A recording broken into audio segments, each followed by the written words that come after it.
kim bir ayolni faqat chiroyi uchun uylansa, Alloh uni xor qiladi. Bu degani chiroyi ayol uylanib bo'lmaydi degani emas. Tarbiyasi, axloqi, diniga qarang, go'zal bo'lsa nur ustiga nur, lekin axloqi, tarbiyasi, dini mutlaq yo'q bo'lgan chiroyli ayolga uylanib bo'lmaydi musulmon odam. Bo'laveradi, boshqalarga bo'laveradi, musulmonga bo'lmaydi.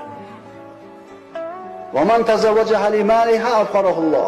Kim bir ayolni faqat moli uchun, boyligi uchun qiziqib uylangan bo'lsa, Alloh uni faqirligini ziyoda qiladi. Va man tazawwaja li hasabiha zadahallohu dana'atan. Kim bir ayolni faqat nasabi uchun uylangan bo'lsa, Alloh uni pastligini ziyoda qiladi.